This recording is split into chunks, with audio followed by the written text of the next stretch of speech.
IB express న్యూస్కి స్వాగతం. సంగారెడ్డి జిల్లా సదాశివపేట పట్టణంలో విద్యార్థులు యువత గంజాయికి డ్రగ్స్కి బన్సిలైన భవిష్యత్తును నాశనం చేసుకోవద్దని డివైఎఫ్ఐ రాష్ట్ర కార్యదర్శి అంగటి వెంకటేష్, స్థానిక సిఐ మహేష్ గౌడ్, డాక్టర్ కృష్ణమూర్తి యువతకి పిలుపునిచ్చారు. శనివారం రోజున భారత ప్రజాతంత్ర యువజన సమాఖ్య డివైఎఫ్ఐ సంగారెడ్డి జిల్లా కమిటీ ఆధ్వర్యంలో గంజాయి డ్రగ్స్ను నిర్మూలితం, సమాజానికి కాపాడుకుందాం అనే అంశంపై భవిత జూనియర్ కళాశాలలో అవగాహన సదస్సు నిర్వహించడం జరిగింది.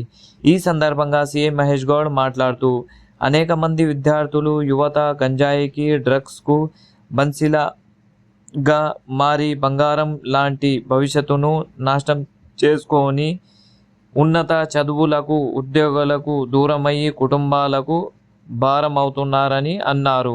మరిన్ని వివరాల కోసం చూస్తూ ఉండండి ఐబీ ఎక్స్ప్రెస్ న్యూస్. ఈ ఛానల్కి లైక్ చేయండి, షేర్ చేయండి, సబ్స్క్రైబ్ చేయడం మర్చిపోకండి. గంజాయి దొరికేది దీంట్లో సినీ సెలబ్రిటీలు ఉండేది తప్ప మిగతా వాళ్ళు కూడా ఎవరు వ్యాపారవేత్తలు ఉండేది తప్ప మిగతా వాళ్ళు ఉండలేదు. కానీ ఈ మధ్య కాలంలో మా డివైఎఫ్ఐ యువజన సంఘం ఈ యువకుల యొక్క సమస్యల కోసం పనిచేసే యువజన సంఘంగా, అదేవిధంగా విద్యార్థుల కోసం పనిచేసే యువజన సంఘంగా ఈరోజు రాష్ట్ర వ్యాప్తంగా ఉన్నటువంటి 365 గ్రామాలు ఎంచుకుని సర్వే నిర్వహించినాం. ఈ 365 గ్రామాల్లో కూడా సర్వే చేస్తే 323 గ్రామాల్లో గంజాయి సేవించే వాళ్ళు ఉన్నారని చెప్పేసి మా సర్వే రిపోర్ట్ లో వచ్చినటువంటి పరిస్థితి ఉన్నది. ఒక పల్లెల్లో ప్రవేశించినటువంటి పరిస్థితి ఉన్నది, మారుమూల గ్రామాలకి గంజాయి ప్రవేశించినటువంటి పరిస్థితి ఉన్నది. ఈ గంజాయి సేవించి కళలు అన్నటువంటి ఎన్నో ఆశలు పెట్టుకున్నటువంటి నా కొడుకు నా బిడ్డ ఈ రోజు చదివిస్తే రేపు మాకు ఉపయోగం ఉంటారు, మాకు అండగా నిలబడతారని చెప్పేసి వాళ్ళు కాయ కష్టం చేసి చదివిస్తే ఈ రోజు కొంతమంది, అందరూ కాదు కొంతమంది చెడు వైపు ప్రయాణిస్తా ఉన్నారు. తల్లిదండ్రుల యొక్క ఆశల్ని అడియాసలు చేస్తున్నటువంటి పరిస్థితి ఉన్నది గంజాయి డ్రగ్స్ సేవించి. అంతేకాదు గంజాయి కోనివ్వలేదని కన్నవారిని కడదర్చినటువంటి ఉదాంతాలు మన రాష్ట్రంలో చూస్తా ఉన్నాం. అంతేకాదు ఈ గంజాయి సేవించి ఇప్పటిదాకా పెద్దవాళ్ళు చెప్పిండ్రు, సార్లు చెప్పారు, ఈ గంజాయి సేవించి మొత్తం పిచ్చి వ్యవహారంగా చేస్తున్నటువంటి పరిస్థితి ఉన్నది.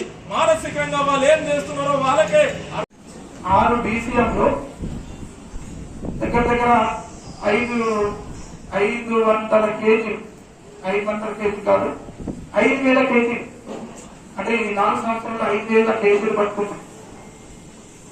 కానీ అది ఎంతో తెలుసా, సముద్రంలోకి వచ్చి మనం గ్లాస్ నీళ్ళు తీస్తే, సముద్రంలో నుంచి గ్లాస్ నీళ్ళు తీస్తే ఎంత పాటో మనం పట్టుకున్నది అంతకంటే తక్కువ. అంటే ఈ తలపాలలో చూస్తే మనం పట్టుకున్నది చాలా చిన్న పాట, 5,000 కేజీలు కూడా చిన్న పాట.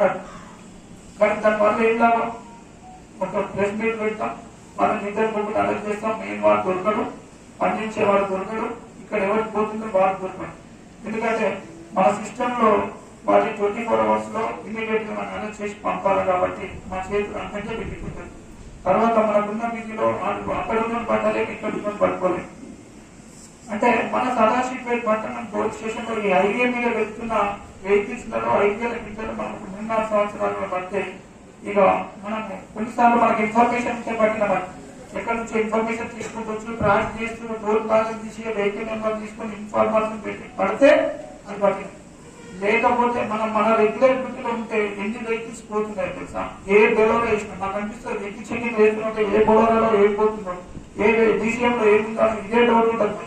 ఎందుకంటే సరఫరా స్థాయి పండించడం, ఈ సరఫరా స్థాయి ఆ లెవెల్లో మించిపోయింది. ఎందుకు మించిపోయింది, ఎందుకు మించిపోయిందని, ఎందుకు అంతా పండిస్తున్నారు, అంతా సరఫరా చేస్తున్నారు.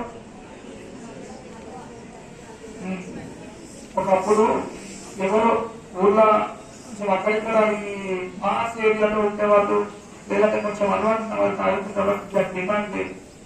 ఇప్పుడు కాలేజ్ లెవెల్కి, స్కూల్ స్థాయిలకి అది వచ్చింది. కాబట్టి దాని మీద ఆధారపడి సంపాదించే వాళ్ళు, డబ్బులు సంపాదించే వాళ్ళు స్కూల్లో నోటీస్ బోర్డు దగ్గర వదిలేసినాం. దయచేసి ఇది ఏదైతే మా వాట్సాప్, ఇది డిస్ట్రిక్ట్ వాట్సాప్ గ్రూపు, ఇది ఏదైతే మత్తు పదార్థాల ఏదైతే ఉత్పత్తి, రవాణా, వాడకము దీని గురించి సమాచారం తెలిస్తే దయచేసి పోలీసుకి చెప్పండి.